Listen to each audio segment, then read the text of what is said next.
Great. Right. Okay, I think we're recording. I am with Paul, who I have been speaking to for a couple of months now. And Paul's based in Ireland, and he's very kindly agreed to be interviewed. He's in the hot seat. I just wanted to find out. Yeah. I wanted to find out from Paul what his experiences are of the situation over in Ireland, what his general thoughts are, and just get some insights from him. So, Paul, thanks first of all. Thanks very much. Yeah, no, thanks, Dave. Yeah, no worries for agreeing to. Thanks very much for agreeing to come on my YouTube channel. I know it's not easy. It can be a little bit daunting, and I really appreciate it. So, I just wanted to ask you, really, first of all, is what's your background? Where are you from in Ireland? And then the big question: what's it been like the last year or the last 15 months, however long it's been for you? I mean, that's some question, Dave, isn't it? It is. What a question to start. First of all, I'm from rural Ireland. Background is nursing. I live in a little village. I'm very lucky to live in a little village where we're away from the city, the towns, where it seems to be it's a bit more pretentious up there when it comes to COVID. So yeah, it's been a what can you say about the last 15 months, Dave? It's felt like a really long scene from a zombie movie where our country, our people have been replaced by emotionless, characterless imposters, and we're just observers to it. We're sitting in the background, just observing, looking all the time. It's been an emotional roller coaster. No doubt, it's been an information war. And also, just when I say information war, it feels like that people that are, I hate to use the word on our side, but society does feel divided at the moment, that even people on our side who are good intentions are spreading a lot of misinformation as well. So I feel between the media who are just this relentless bombardment of fear, porn and propaganda, but there's also people on our side that are maybe spreading fear as well, that I have to take things with a pinch of salt. I have to take things at arm's length. So that can be overwhelming at times. I know you've mentioned this a lot in your videos. I know recently you talked about evil. It's definitely a spiritual battle. No doubt it's a spiritual battle. And it's a spiritual battle in terms of, I mean, what we see every day is sinister. What we see every day is evil.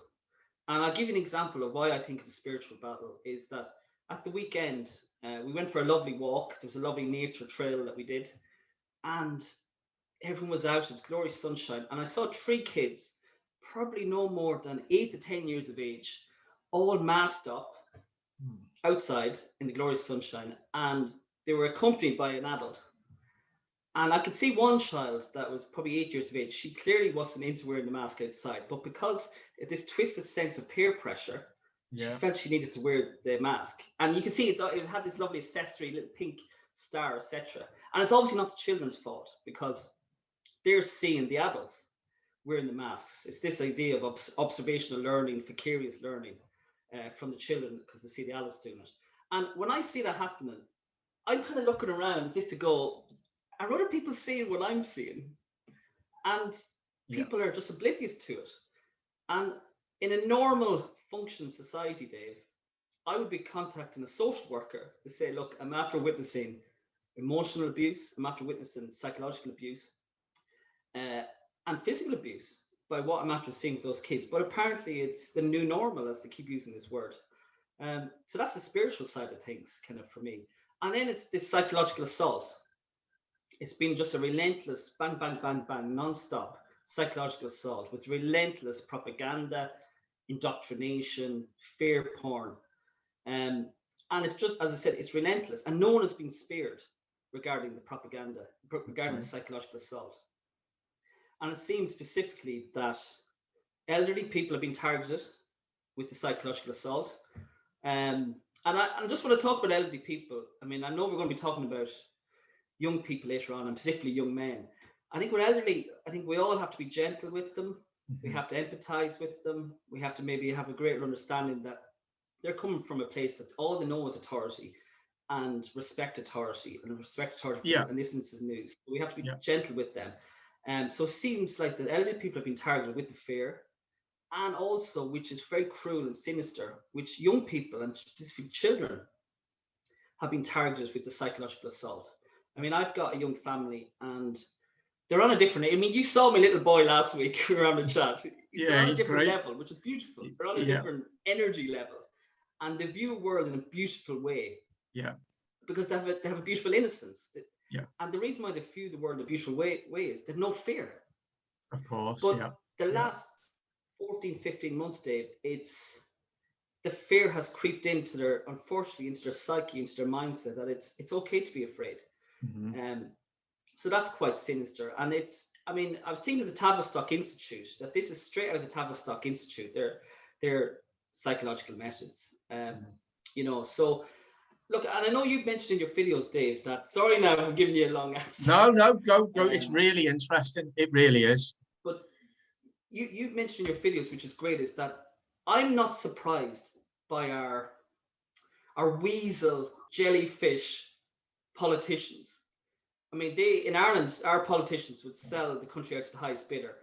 In actual fact, they have sold out to the highest bidder. I mean, Ireland is just kind of controlled by, we've sold out to multinational corporations, where we just bow our head to Europe now.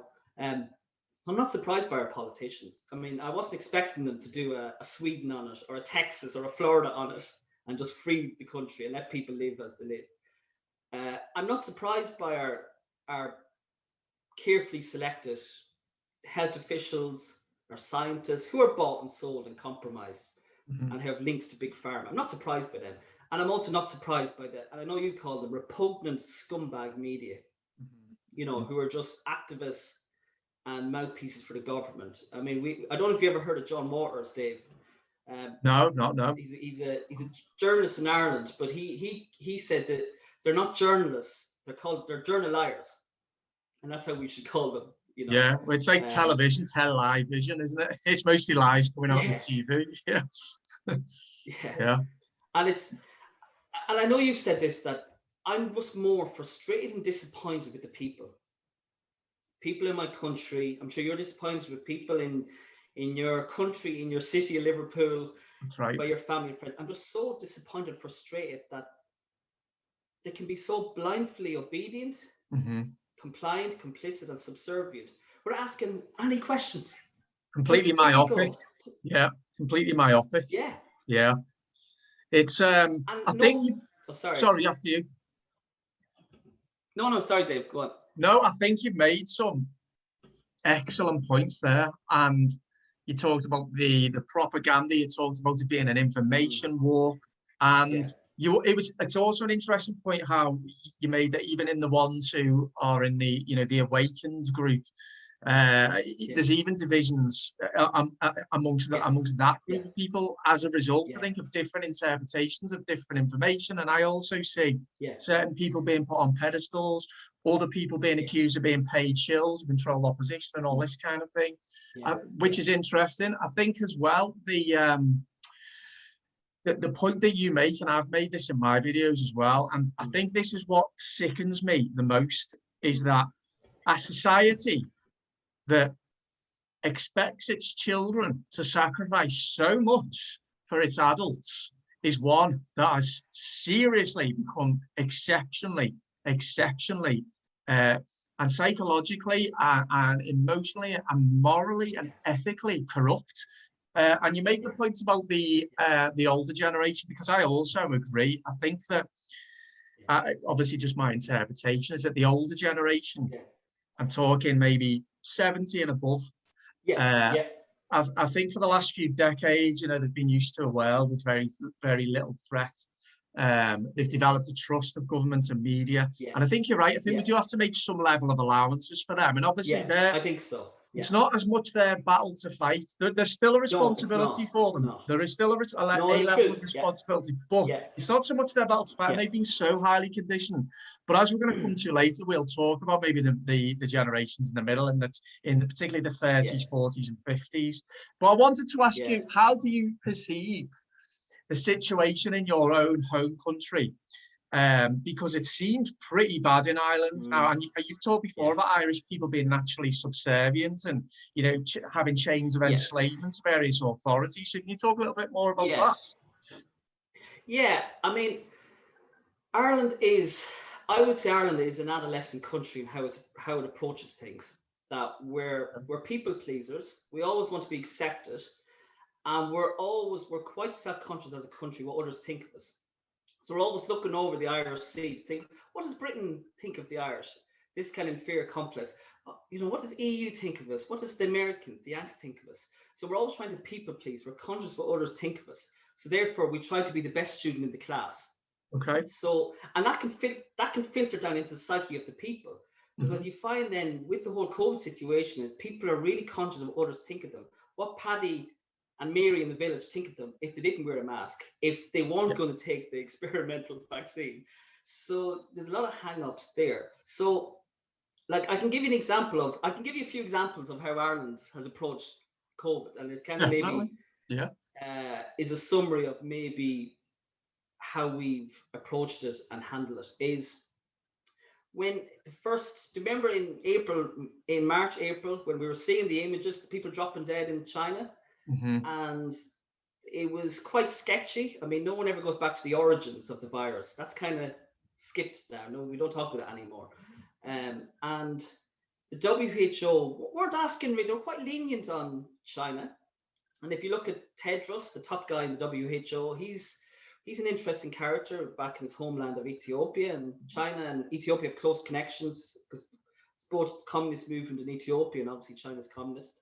But the WHO were quite lenient on China. They weren't asking questions. And Trump, to be fair, was wagging the finger at China going, we need more information. You're not doing enough, regarding the origins, etc. Yeah. And the WHO weren't asking those questions. So what did Ireland do? Now, this is in March, April 2020, when we were still come to terms with what was happening in China. Now, remember, Ireland is in debt. The last I looked at only a few days ago, because the interest keeps going up. We're 254 billion in debt as a country. Wow. And we're borrowing billions of money a year to keep the country afloat. What does Ireland do in solidarity with the WHO and anti-Trump message? We gave the WHO 9 million euro. As Tommy Cooper said, just like that. Yeah. We gave them 9 million euro as a solidarity COVID aid. And this was in March, April. So was that more of a symbol of, was that for you, was that a symbol of that Irish psyche, wanting to be on the right side, wanting to be perceived as doing the right thing, just send the 9 million euros and we've shown that we're the good guys, right? Okay. I didn't know 100%. That. Right, so okay. Straight out of the bat, exactly. Yeah, we're solidarity. We're going to do the good thing here. And you're looking around thinking, you do realize like 9 million euro, I mean, that probably means nothing to the politicians that are giving that money, but it was the reasoning behind it gave it. Another example, you don't mind if I give you a few examples, because just go for it. Viewers, it helps build up a picture. Absolutely, yeah. In Ireland, we have a guy called Tony Holohan, right? So he is our chief medical officer. So is it Chris Whitty you have? Yeah, Chris Whitty, yeah. So you can only imagine if Chris Whitty and Tony Holohan met for a pint. They're both very dour, soulless individuals, and that's being kind. That is kind. I mean, they do have psychopathic tendencies, and our equivalent of sage is Nephet, right? Okay. So Tony Holohan, in a normal functioning society, this guy Tony Holohan, he should be really sitting in a dock answering questions from a lawyer. But he holds court every evening in Ireland, imposing more stricter and harder restrictions on the country. Now, Ireland has had the longest and harshest lockdown in the world. I think the only country that's had it harder or worse was Cuba, and they're obviously communist, which is interesting. But this Tony Holohan guy, right, he's got a checkered past. 10, 15 years ago, he was pushing the swine flu jab. And at the time, he was saying to people, the Irish population, take the swine flu jab. It's very safe, and the whole country should take it. Now, obviously, as we know now, it's transpired that a lot of people develop narcolepsy because of the swine flu jab. And only recently, I was reading in one of the Irish papers that only 2-3 weeks ago, people won a case against the state as compensation for taking the swine flu jab. So he was pushing it then. Right. In other cases, it's probably one of the biggest travesties in modern Irish history. I don't know if you ever heard of the cervical checks. Of the what? Sorry, Paul. Sorry, the cervical check scandal. No, no. Cervical check. So basically, it was probably in modern Irish history, it's probably one of the biggest travesties in Ireland. So basically, in a nutshell, women went to get their cervical check screening, and they were given false negatives. Right, So okay. some women who thought they were given the all clear happened to actually have cervical cancer, and obviously because it wasn't detected early, because they thought that they got a negative, they just went on with their lives, and unfortunately some women died because of that. And who was the main man there in the middle of it? Was our guy Tony Holohan. So this Same was fella. Yeah. Yeah, same fella. And there was a lot of cover-ups, and there was a lot of things hid under the carpet, and they tried to control the situation by, rather than doing an external review of the scandal, himself and other medical officers tried to do internal review, and we know where that goes when it becomes internal. Oh, And yeah, a whitewash. It's a whitewash, and Yeah. they nothing to see here attitude. So this is this Tony Holohan guy now. So roll on now, 2020, where I know we're going to talk about men later. My attitude to is, where are the women? Where are the feminists shouting at the TV going, this Tony Holohan guy should be nowhere near giving health advice and telling us what to do. Great point. Great point. Yeah. But in a strange way, Dave, that he's seen as a cult figure in Ireland. Yeah. There's this Stockholm syndrome attitude, and people don't call him Tony Holohan, they call him Tony, as if he's their friend, a bit like in England, Boris. With Boris, Johnson. Yeah. And I'll just give you two examples of regarding Tony Holohan. Is the Lord Mayor of Dublin, who is probably the Irish version of Sadiq Khan. So she's big into identity politics, wokeness, virtue signaling. She's the Lord Mayor of Dublin, but funny enough, she doesn't have a Dublin accent. But anyway, that's another one. She nominated Tony Holohan to be given the freedom of Dublin City, even though he's been imposing lockdown measures relentlessly all year and being the speaker of fear porn. And in another one, sorry now, just when I'm thinking about Tony Holohan, on a famous Dublin pub, on the side of a famous Dublin pub, there was a mural depicting Tony Holohan with his shirt open, with a Superman with the Superman symbol. Yeah. And you're looking around again, kind of going, Is anyone else Yeah. noticing this? Is anyone else thinking this is completely weird? Yeah. Are we not joining the dots? And it's this acceptance and people, this kind of sure attitude in Ireland where we go, maybe it's a redemption for him. You know, this kind of making excuses and not really facing facts of this guy should not be being dictated to us. There was another scandal, Dave, in Ireland, and I'm probably going to give a long answer about Ireland, but there was an incident called Golfgate. And for me, this should have been the straw that broke the camel's back. So basically, in August, when 2 days after the Irish government imposed stricter lockdown measures, so they were saying that only 6 people, you know, these crazy measures, like only 6 people could meet in a household from 3 different households. It's crazy, you know, they always move the post. Yeah. But 2 days after they imposed that measure, there was a golf event in the west coast of Ireland in County Galway, a lovely spot called Clifton. And it was high society attended this golf event in a fancy hotel. And we're talking about politicians that were present there. We're talking about an EU commissioner that was there called Phil Hogan. We're talking about a Supreme Court judge, ex-prime ministers were there. There was even a delegation from Wetherspoons there. There was journalists from mainstream media.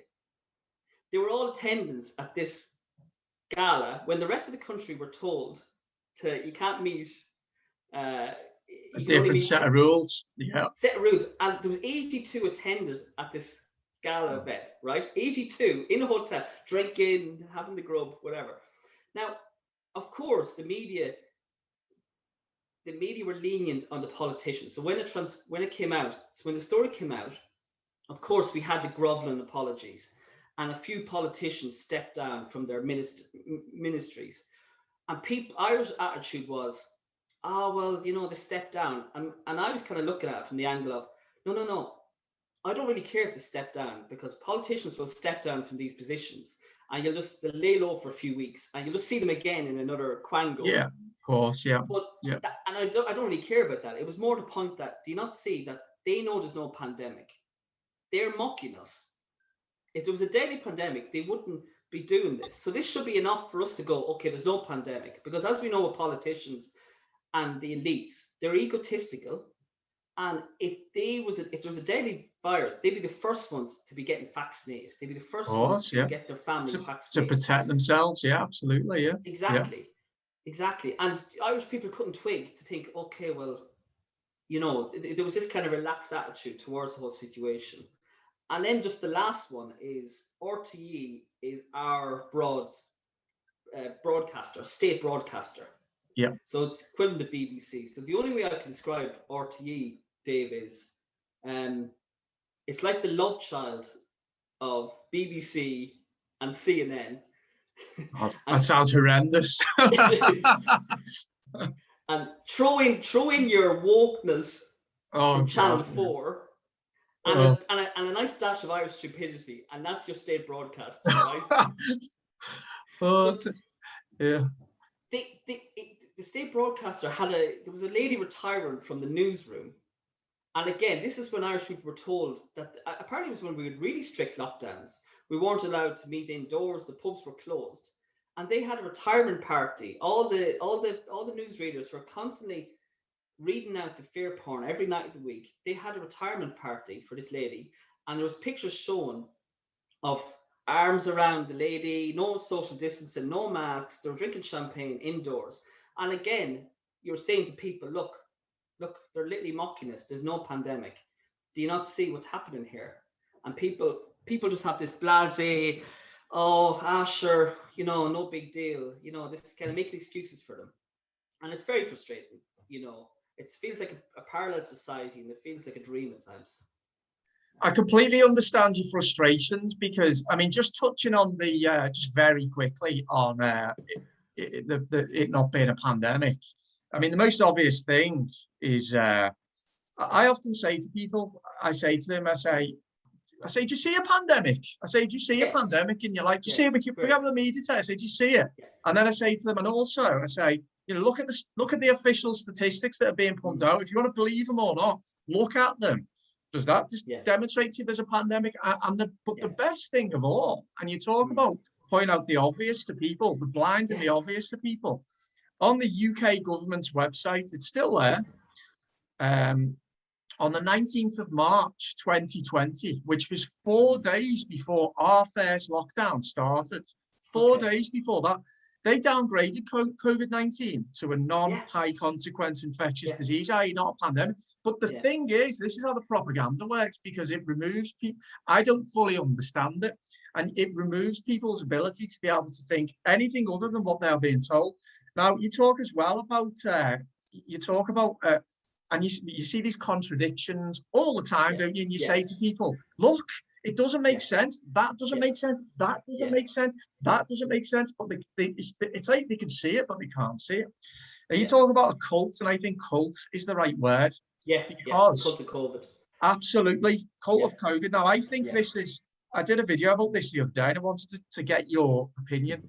I think that a society that in any way had a worthy cause, had a unifying truth, had a deep sense of meaning on an individual and a societal level, wouldn't be willingly participating in this cult. I see the European Union. I thought there was a lot in the UK. I think a little bit in Ireland as well, but certainly in my own country, there was a lot of cultish behaviour towards the European Union. Once we decided to leave, the actual fanatical obsession with not leaving the European Union, for me, took on an almost religious slant. The European Union became the church of the European Union. I also see it in my own country with the National Health Service, which has been sanctified, deified, and there are only saviours who work in the National Health Service. That is almost like a godlike institution as well. And then you look at untouchable. You look at masks, then you look at vaccines. And you look at lockdowns, and all of them are the cult around it are in that cult because they are the worthy ones. They are on the right side of history. And it's almost as if maybe, and I argue in the video, maybe, and I'm not a particularly religious person myself, but almost like that society has become so confused about what God is and how it manifests in the world.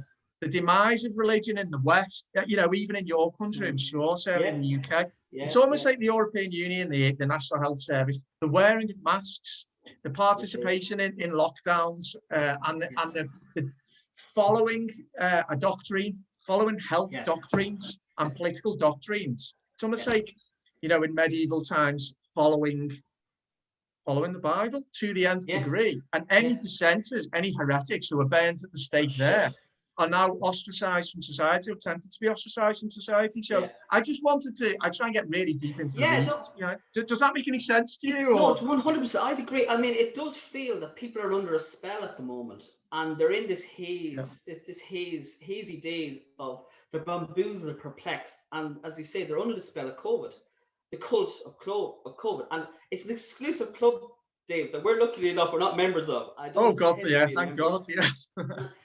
I was only thinking there as you're talking that it feels, just going back to personally, how when we see the cult in full view, we just step out of our door every day, we see it, we're bombarded with it. That I kind of felt in the last few months that it's like a grieving process for me. I've been grieving for the old life that we've had, and that's not to say that the life and society that we had was ideal, far from it, but I kind of feel that society, I know you mentioned your feeling, society is quite sick at the moment. It's on life support. And that I do think sometimes of, you know, Kubler-Ross, the 5 stages of grief, you know, where you have, denial, anger, bargaining, depression, and then acceptance. For a while, I was in denial that how could this be happening? And how, back to the cult, how can people be so gullible and naive to buy a lot of this and not critically think for themselves? And that leads to anger, then you get frustrated. And it's such a nefarious cult as well, isn't it? It's a cult that is quite clearly nefarious and malevolent and evil, and you see people around you participating in that cult, and it, like you said, makes you so upset on such a fundamentally human level, doesn't it? That people can submit and to believe, you know, so in what this cult is saying. Sorry to interrupt you. And no, sorry, because I know I've interrupted you as well. And a bit like me, and I know you're at the same stage at the moment. I'm at the acceptance stage now of that grieving process. And I am. You know the way they say, I'm looking at the window now, 4 seasons in one day. I mean, when we started, it was dark, now it's sunny. It's a bit like the 5 stages in one day. But now I'm at the acceptance stage where I'm on this path and they're on that path. If they want to join the cult, that's fine. But I'm going to be true to myself. I'm not going to be tempted, you know, and it goes back to that idea of the soul. And that we're on this side of history and they're on that side of history. And also I was thinking with history as well, as when have the good guys been the ones to take your freedoms and liberties away? And when have the bad guys like us, the deplorables, be the ones, and all we're asking for is we want our freedom back without any terms and conditions? Because I hate this idea of you've got your freedom and liberty back, and I know you talked about this, but it comes with terms and conditions. Yeah. So if you want to go and get your hair cut, people are excited now because they're being let out for day release for the summer. Yeah. But if you go get your hair cut, if you go to the pub, there's terms and conditions of it. You can only sit outside. You have to sign this. If you go abroad, you have to jump through a few hoops. It's not freedom, is it? That's not liberty. It's communism. Yeah, absolutely. 100% agree with you. With you know, freedom is God. Freedom is God given. Governments only take freedoms away. They never grant. They never grant freedoms. And we've talked about. I know we've talked previously about it as well, about this cultish behaviour of large sections of society. Now, at this point in the video, I'm going to say we're going to end on a positive note. We're going to get all the negative stuff out. We're going to end on a positive note and say, because there are also people who are waking up now and who are joining the light side, aren't they? But before we get to that, I know me and you both, we agree on lots, but we've both observed the same phenomena, which appears to be, now obviously it's only based on my perception, your perception, but we're seeing the same thing, which is that those who are speaking their truth, who are showing a degree of courage, who are standing out from the crowd. They appear to be not mostly women, but there seems to be far more women than men. And me and you, we both want to understand whether A, whether that is correct, and B, if it is, well, what's behind that? And then we were talking last week, weren't we, about questioning the role of men in, younger fellas, maybe in their 20s, 30s and 40s in society, and whether they've lost themselves. So I wanted to ask for your opinion on that, because I see in a battle where you're in a tyranny, look back in history, tyrannies are always eventually overthrown by the minority voices becoming strong enough and recruiting enough people. And for me, the energy should be provided by men. It should. Not all of the energy, but the driving force should be provided by fellas in the 20s, 30s and 40s. So I just wanted to get your opinion on that. Yeah, no, it's a good question. It's complex enough, isn't it? But then you can look at it from a simple point of view of, well, first of all, I mean, the last year, it's confirmed to me that there's more bodies in the world than souls. No doubt. Great observation. Great observation. That because I naturally gravitate towards souls now. You just know when someone is awake and they're in tune, it's a natural gravitation towards them. I've noticed in my village and in my county, it's mostly been women in their 30s and 40s who have fire in their belly. And it's an interesting one. I mean, I'm going to say this, Dave, as someone, I'm not the manliest man in the world. I'm going to put my hand up. I'm not, okay? But I have a bit of self-respect for myself. And I have a bit of honor. And I have a bit of courage. And I don't care what others think of me. And once men drop the hang-ups and stop being self-conscious of what others think of them, maybe we can move forward. I do think sometimes with men, and I'm talking about men, I'm talking about young men, that when they're walking out of a shop and they're wearing the nappy on their face, the muscle, do they ever catch a glimpse of themselves and go, oh Jesus, oh my God? It's like the elephant man catching a glimpse of himself. It's like a case of it's not a good image, is it? Well, it's not. And I also see, I don't know whether you've seen the same, you probably have, but I mean, we have the mask rules or law. I can't keep up, but you're supposed to wear a mask indoors in the UK, right? I live on a street, me and Sarah, my girlfriend, we live on a street, there's two schools. You see the parents taking the kids to school and then bringing them back home, walking down the street to their cars or just walking back to wherever they live. Now, I see fellas my age and younger, right, voluntarily further subjugating themselves by wearing the mask outside. Now, and it's more men than women doing it. And I'm trying to ask myself. I mean, I won't say the word that I say under my breath when I see them, not on here. No, you told me. So I'm not going to say what that word shame, is. Isn't it? It makes me feel a little bit. Exactly. Makes me feel a little bit better, which shows how pathetic I really am anyway. But I look at it and I think, what example are you showing to your children there? Why are you taking a tyrannical law and building on it further and exposing yourself voluntarily to get more tyranny that is self-imposed? What are you doing? What value are you to society? What value are you as a parent? What example are you showing to your children? And it's telling the child that their worldview is the world is a scary place because my primary caregiver, my daddy, is wearing a mask. Therefore, he must be scared. Therefore, I need to be scared. And it goes back to what we were saying at the start, that observational vicarious learning, that children learn through the formative years how to deal with the world through observing what their parents are doing. Of course. But just going back to men, I mean, men have become quite emasculated in ways, and that in many ways, some young men seem to be distracted by their phones. God knows what they're looking at on their phones. Distracted by watching Netflix, distracted by porn, distracted by obsessive. I love sport, I love football, but their whole life revolves around those things. And maybe they're preoccupied with virtue signaling, coming across as the nice guy, and they're losing out on the important things in life. And I think that because they've been distracted, they haven't been, and they become docile and feeble mentally, that when a crisis like this happens, there's no fire in their belly. They're like a bit like, what's going on here? Oh, you have to slot into place. Is that it?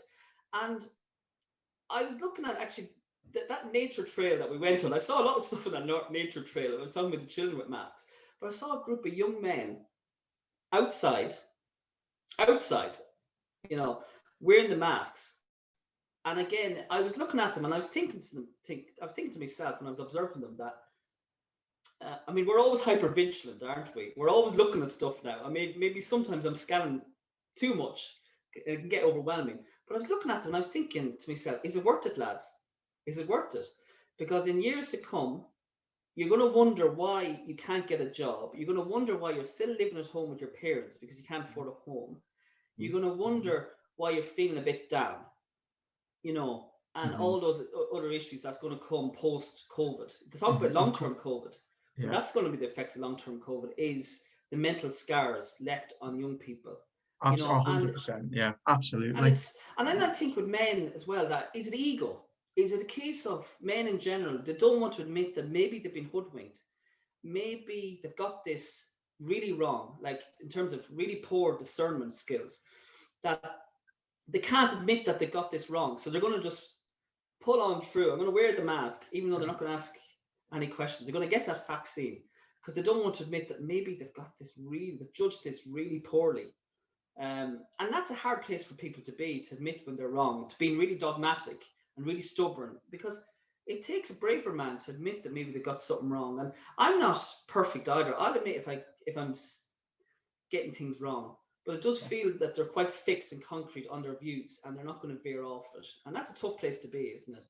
I think you're right, and I mean I would say to a large degree the third wave feminist movement, which, you know, I look back in history, that, you know, the first wave feminists who campaigned, gave their lives for the right for women to vote.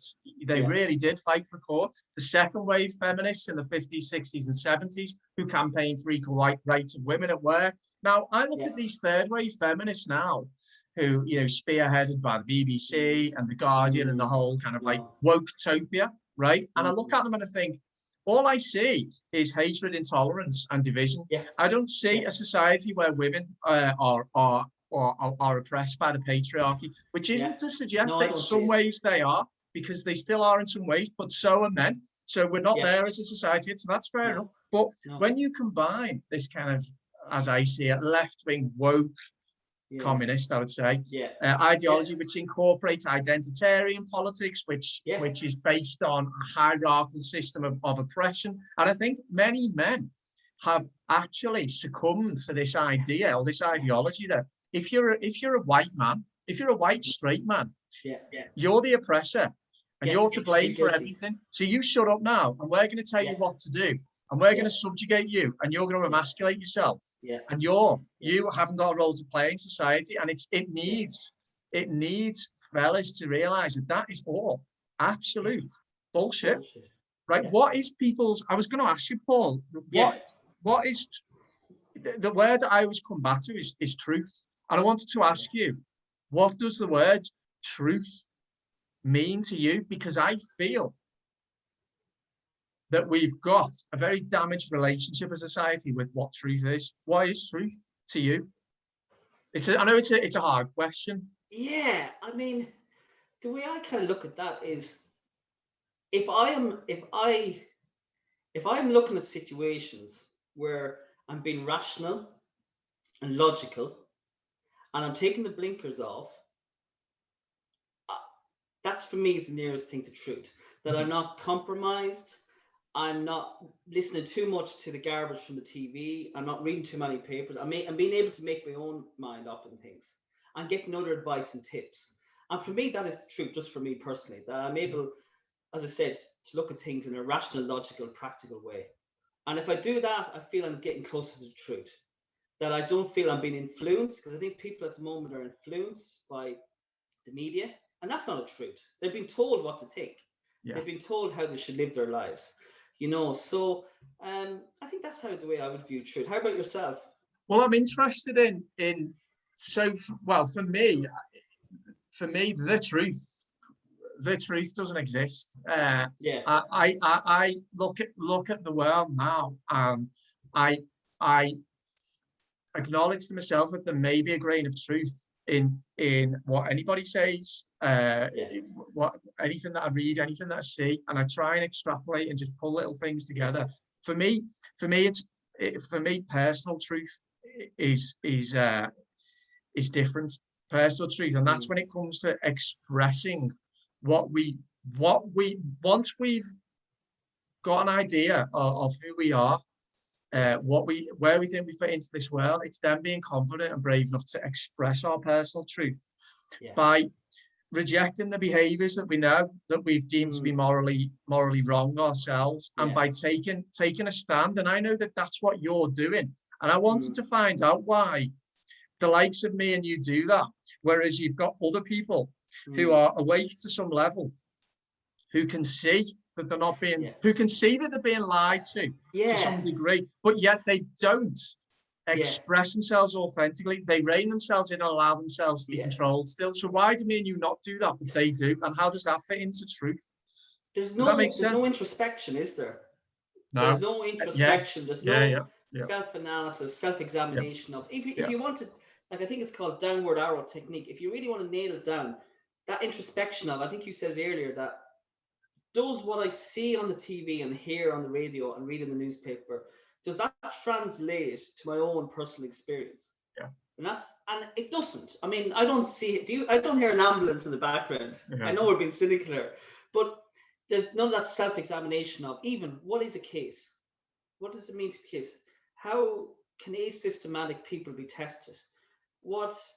How are deaths notified? All for with COVID. Then you move on to the next thing about masks. What's the efficacy of masks? Do we really need them? Why am I actually wearing a mask? Is it because I think there's a deadly virus, or let's be true to myself here, I'm wearing it because everyone else is wearing it, and I'm waiting to be told, and I'm afraid what others will think of me if I just take it off one day. I'm self-conscious that if I say no to the mask, I'm going to be called a conspiracy theorist. I'm going to be called a tinfoil hat. I'm going to be called far right. All these labels to throw at. If I say I don't want the vaccine, again, a bombardment of questions. So I better keep it safe. Well, we're the opposite. We're constantly asking questions, probing, asking probing questions. So do you know as well, straight up with you, I mean, you could look at it from a spiritual point of view, that maybe we're the trailblazers here. Maybe we should be leading by example, which I think we are in our own little way, in our own communities, just bit by bit, just doing little things. But it could be a case that what makes us different to the others is, as I said, we're looking at things in a rational, logical way. We've got a bit of common sense, and we're not cowards. We're not cowards. We're just not cowards. Do you think as well, you mentioned the word introspection there, and I just want to tie that with another word, which is fear, because I mean, these big concepts, fear, truth, introspection. Now, for me, I look at fear and I see it as a natural human emotion. It can it can be rational, or it can be irrational. Now, what I see the main difference in between people in society at the moment is, it's a very fear-driven society by propaganda. We know that now. Big time. Who is introspective enough to try to understand on a deep level what their fear is? So what is stopping people from rebelling against rules that they know are wrong, right? And I think there's some very, very deep-seated human fears that once you get past them, you can liberate yourself. One of them is fear of being truly authentic. That's a massive, massive. The other one is fear of what other people think. It is huge. I used to, and the other one is fear of treading the less worn path. Leaving the crowd and standing alone. The road less traveled. Now you can only make those connections and start understanding why it is you are scared, and then break through those fears to the point of becoming liberated from them. If you have the ability to be in some way honestly self-reflective, and I'm saying this because, as I said before we started the recording, I have got loads of work to do on my own personality, on my own character. I don't even know where to start. Honestly. We're infallible. We exactly. make mistakes. But when it's something is so important, there's a Yeah. responsibility for people to, well, Yeah. okay, if something's Yeah. stopping you from doing what you know is right, understand what that fear is. Understand it so that you can break Yeah. through it. And I Yeah. think it comes Yeah. down to introspection around Yeah. fear. I mean, what do you Yeah. think of that? No, and it's the same difference between animals. Some animals, most animals, and human beings is that animals react to situations, while humans react. Before they react, they think, they take a step back, and that could take a few moments, a few Yeah. seconds, or it could take a few minutes. Yeah. They take a step back, they take the blinkers off, they breathe, and they problem solve. Yeah. And I think what people have been doing this last year is because they've been bamboozled by the constant, relentless propaganda, that they've just gone head first into the information without taking that step back of problem solving. So they've turned into, it's been animalistic behavior. They've reacted to situations Yeah. without actually stepping back, Yeah. which is very worrying as we go ahead. As we look ahead to the future, that people are behaving like that. But fear, I mean, fear is the true virus, really, isn't it? And Oh, absolutely. Fear and spreads it's so always been quickly. weaponized, hasn't it? It's always been weaponized, and any Yeah. tyrannical forces have always used it for their own gain. Absolutely. Absolutely. And I was only thinking with fear as well. The other fear is there's people out there, Dave, that genuinely have a fear of a virus. And I kind of feel pity.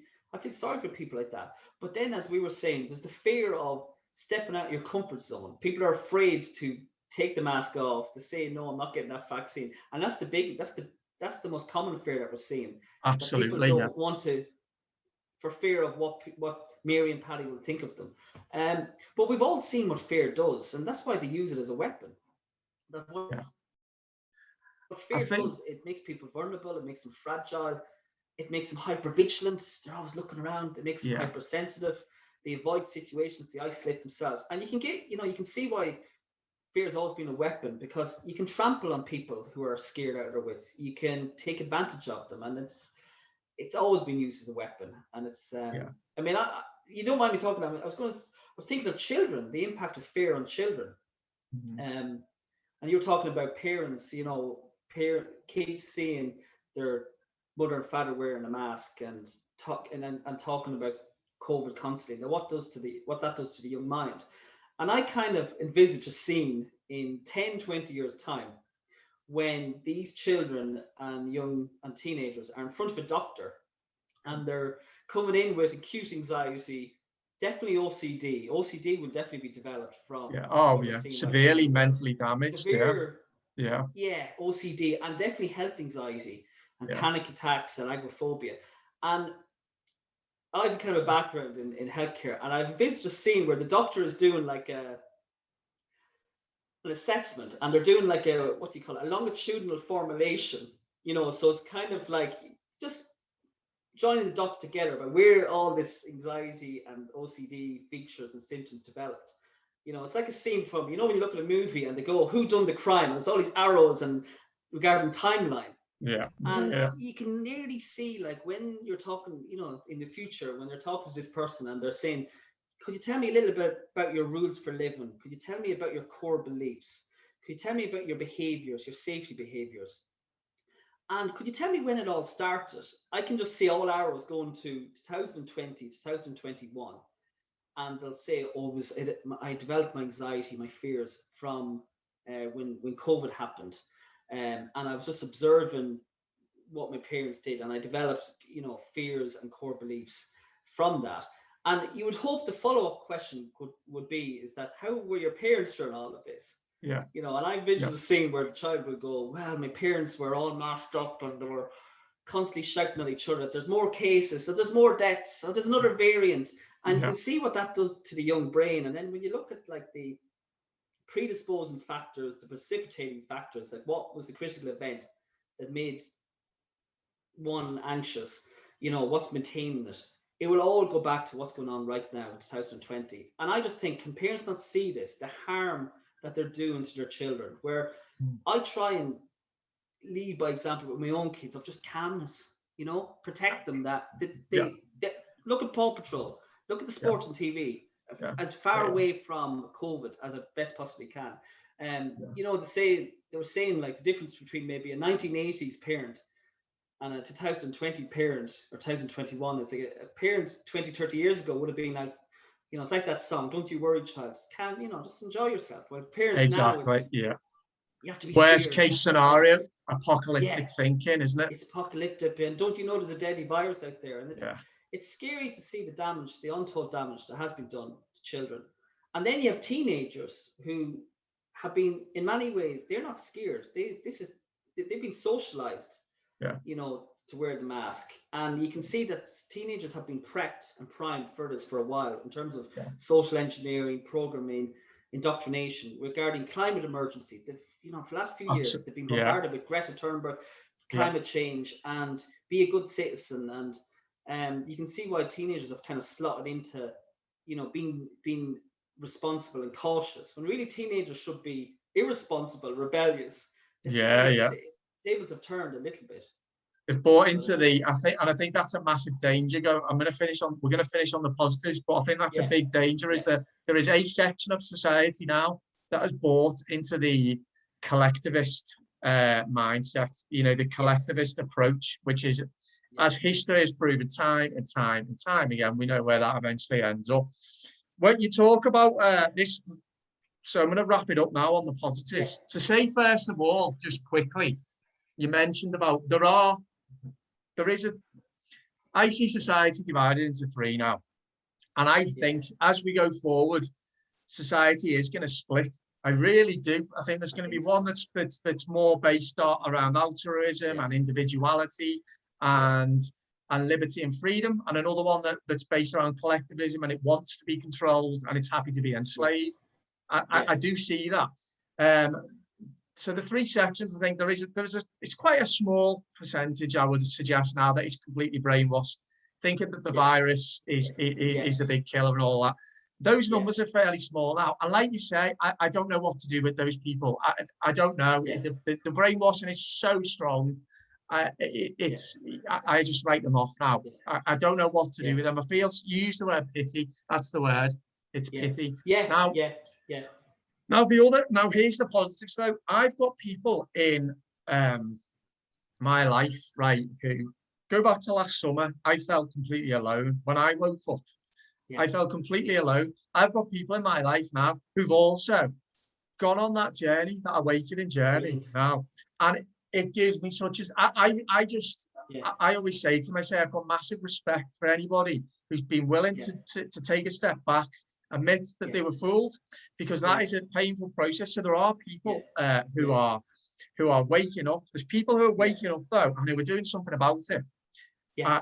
Who are speaking their truth, who are not following the rules when they think they're wrong, and there are people who are who have woken up to a degree but aren't. Now the people in our group are growing in number, and I see this awakening. Where I see the fear and I see the control and I see the paranoia, I see alongside it something absolutely amazing taking place as well. People call it a spiritual awakening. I do. I see a spiritual awakening because I see people connecting more with each other. I see them connecting more with nature. And I think once you do those two things, you start connecting to your own essence, to your own spirit, and you start becoming more introspective as well. And I see these. It's very energizing. Energizing, and invigorating. I see these more altruistic communities. They're only small. They're starting to grow. So I wanted to parallel society. I wanted to find out from you whether you're seeing that. And to finish on a positive and a note of optimism about what the future may bring. I mean, I just going back to people who maybe been sitting on the fence. I mean, you know the saying, like, a man convinced against his will is of the same opinion still. You know, and that's what was that? Sorry, I've not say that one again. A man convinced against his will is of the same opinion still. Right. That I've kind of found at the start where I know for a fact though, I'll put my hand up. I was out of pure frustration and anger. I was quite didactic to people, telling people, do you not see this? Do you not see that? And I've kind of found that maybe exhibiting a more Socratic stance, a curious stance with people, and letting them figure it out for themselves. You know, like I was only reading about Socrates recently, and why he was hated in ancient Greece was he tried to corrupt the young minds of Athens to think for themselves. And the authority figures in Athens didn't like Socrates for doing that. You know, so he had to go into hiding, and they ended up poisoning in the end. You know, and he said something like, "The only good is knowledge, and the only evil is ignorance." And I kind of find at the moment that it's important to be Socratic with people. That when you're engaged in these conversations, then, as I said, not to be forceful and telling people what to do, but letting them figure it out. And I've seen people just figuring it out themselves slowly. I And have, maybe yeah, it's down to yeah. people like us where we just ask probing questions like that, like, what do you think about that? And sure, it doesn't make sense, does it? And oh yeah, yeah, it's a funny one, all right. And you're just probing them and probing them and probing them. And that's been a kind of a positive where I have seen more people come along through that. And it's about And you don't know being, where you plant. Sometimes you don't know as well where yeah, off where I see where you planted a seed. You know, yeah, sometimes I yeah, look on my front lawn, right? Just to use a yeah. gardening analogy. I look on the front lawn and there'll be a lone crocus just growing there. It wasn't Yeah, meant to grow there, but it's growing there. That seed yeah, has been, yeah. you know, it's sprouted. Brilliant. Yeah, Sometimes you don't know what yeah. seed. Sometimes you don't even know Yeah. you've sown a seed. Sometimes you just might have said something and something's clicked in someone's brain, and that's the Brilliant. seed then, isn't it? Yeah. Yeah. And another positive is that we're still alive, aren't we? Yeah. Yeah. The That's not daily a bad pandemic, and positive, is it? we're We're here, and still living and breathing.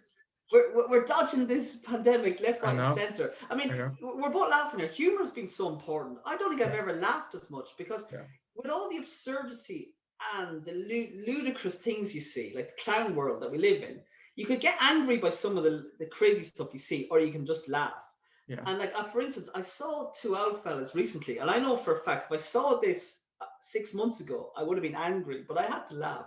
Two old fellas, no more. I'd say they're in their 70s or 80s, and I was just observing from a distance, and they were both approaching each other, and I was like, okay, let's see how this turns out. And you know, the elbow bump. Oh I mean, God. it's so Yeah. moronic. Yeah. Yeah. Yeah. You can see they were, will we shake hands? And they did this elbow bump, and they're in their 80s. They nearly fell over each other doing the elbow bump. Yeah. And it was like, I was looking at it thinking, God, where have we come as a society? You know, that people I can't even know. shake hands.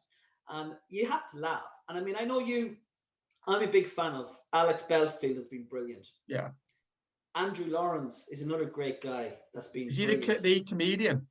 Yeah, I mean, Yeah. he's He short does and the 2 minute snappy. And videos. Yeah. He's yeah, hilarious. and Yeah. He Alex is. Belfield has been really exceptional, where he's Yeah. snary and he hits Yeah. home the points. Yeah. He does. Yeah. Carl Vernon is good as well. I mean, you know, Carl because there's a lot Vernon. of Yeah. humor Yeah. Yeah. in this. And in Ireland, we have Grace Ann Kelly, who's been really, really good.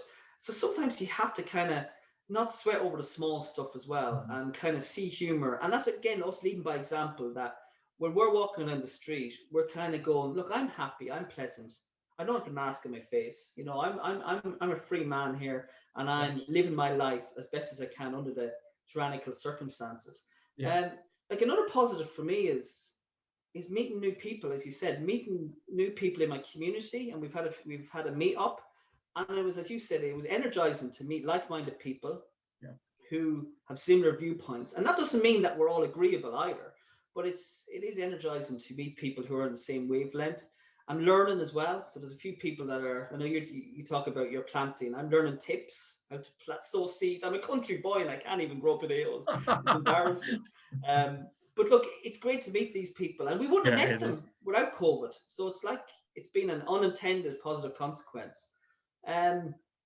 Another probably positive is that it's been the greatest free education we've got. Yeah. I mean, I'm so grateful for COVID in ways, because it's taught me about human nature, human psychology. Yeah. It's Yeah. taught me about what fascism is, what communism is. Yeah. It's taught me about the appreciation of my own life. Maybe I appreciate my parents even more now. I appreciate Yeah. my family even more. I spend Yeah. more time with them now. I mean, Oh, I'd say it's the a best time I have spent with kids was when I was homeschooling them there a few months ago. It was wonderful to spend that quality time with them. Yeah. I don't, you know, where the past life that we had, which was, you know, I'm just thinking of kids going to the cinema, play centers. We don't need those things anymore. Mhm. You know, we Mhm. enjoy our surroundings, we enjoy nature. And it's, yeah, I mean, there's a lot of positives, you know, and There I think are a as lot. well, going back to that parallel society, that I'm happy to embrace this parallel society because I know there's like-minded people who are battle hardened, they've they've got some form of spirituality, and I'm happy to be part of that clan, you know. Yeah. I that's really uplifting what you've said there, Paul. And I'd say that I agree with everything you've said. And I, I look at myself and I think I've learned more about myself Mm, I like to think I'm a fairly introspective person, but I've learned more about myself and my place in the world as well as the world.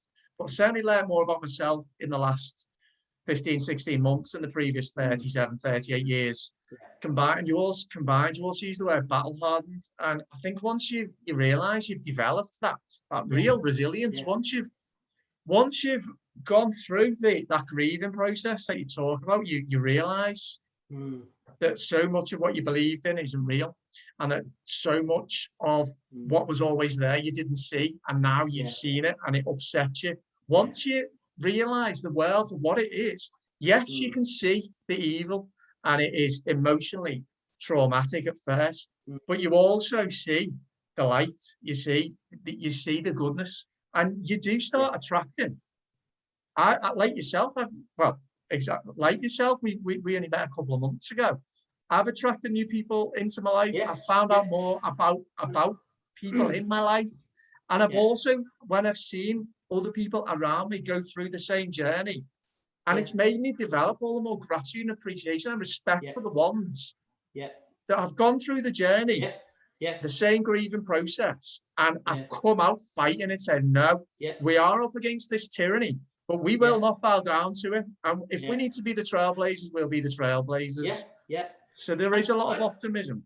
there really is, and there's just sorry now for keeping you, but there's a No, guy no, called not at Thomas all. Sheridan who I really recommend to any of your viewers. A guy called Thomas Sheridan who Okay. is a kind of a social commentator, an Irish social commentator, and he delves into the deeper stuff, but he also has a good Dublin sense of humor. But he talks about what does he say? Charismatic activism, where people like ourselves, where we're glowing, we're beaming with energy, we're positive, Yeah, and people yeah. can that can feed off people. It can be like a form of magic where people People can say, "God, he's." notice. Yeah, People notice it and kind of go, yeah, "He's not running scared," but look at the yeah. fella behind him who's like hooked on, not Yeah, really making eye contact, and yeah. he seems okay, you know. He's Yeah, for exactly. you know, and it is Exactly. Yeah, yeah. it's little It's that things like energy, that. isn't it? It's It is an energy, yeah. yeah, I've been reading a little bit more, and we'll wrap it up in a minute. But I've Yeah. been reading Oh, more and please, getting yeah. more interested actually in energy itself. We can't see it, but you can feel it, and you know Can. the Yeah. positive vibes, negative vibes, and then it Yeah. comes back to fear against Yeah. liberation, and Yeah. it's it's Yeah. it's when it's also a responsibility as well. I feel a deep Yeah. sense of It a is. real deep sense of Yeah. responsibility as Yeah. well. I mean, I did it with my YouTube channel last Yeah. summer. I said to myself, if I don't do this, I'll never Yeah. forgive myself. I felt a Yeah. responsibility, and I thought, It's if I compulsion, just isn't it? help one Yeah. person, I've done my Yeah. job. I like to think Yeah. I've helped more. But Yeah. once you feel that weight of responsibility and then embrace that Yeah. responsibility, it's yet Yeah. more Yeah. liberation. It doesn't need to Yeah. be a burden. In fact, Yeah. it's the opposite of a burden, isn't it? Yeah. Yeah, it can be hard work and it can be soul searching and you have to dig deep, Yeah. but it's a responsibility to direct our own Yeah. future And we're and build a future that we want. we're on a different in terms of the future, we're on a different streams of consciousness here, aren't we, than Yeah, the yeah, others? So yeah, we yeah, should yeah, embrace that stream of consciousness. yeah, And likewise yourself, you were saying you know you do wonderful videos, and I like a bit of writing. It's a compulsion. I yeah. feel it's like I have to do it. You have to do I it. have to. Yeah, I feel yeah, yeah, I cannot yeah, do yeah, it. yeah, You know, yeah, and yeah, it's yeah. and I'm energized, and it's yeah. I mean, You it's there's a lot bring in of something positives. unique to the world as well. Yeah, yeah, and Which it's leaving a and we're a legacy. world that's in need of, as we Yeah, are living through a yeah, revolution now. We are a world yeah, that is in need of new creations, new yeah, ideas, new ways of connecting, new ways of building yeah, communities, and new ways of appreciating and understanding ourselves. yeah, And that's yeah, done via writing. That's done by yeah, painting. That's done yeah, by video production. That's done by yeah, talking and yeah, connecting with ourselves and connecting with each other, having these conversations, and it's yeah. happening. And I think it's great to see. And it's history right now. What we're experiencing right now, Dave, Oh is yeah, history right now, isn't it? right now, yeah, And yeah, that yeah, we can't yeah. have any regrets or ruminate, couldn't thinking, oh, all the signs are there to step onto the other side and Yeah. be brave and speak out. Don't no regrets. That's why I say to people, you can hide all you want, but in a few years' time, you're gonna have to live with that to an extent. Absolutely, yeah, So we're in a absolutely. better place in terms of we're in a free kind of open place where we can maneuver a bit more. While Yeah. others who bought into the masks, bought into the vaccines, Yeah. there's going to be a dark place for them in a few months' time, In a few years' months, time, yeah, which is, it's, absolutely. but hopefully we'll carry a few more along.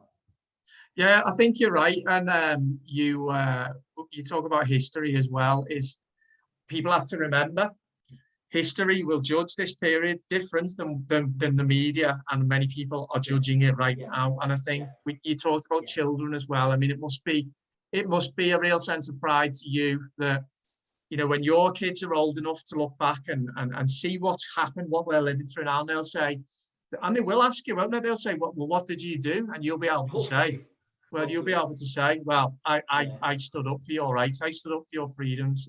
You know, parents, I think parents need to understand that the children are going to ask them. But yes, thanks again, Paul. I really, what a chat, great chat. And you know, hopefully sorry for waffling at times. No, you don't waffle at all. I think you make some great points. And hopefully one day, you know, we'll be signing a pub over a pint of Guinness, you know.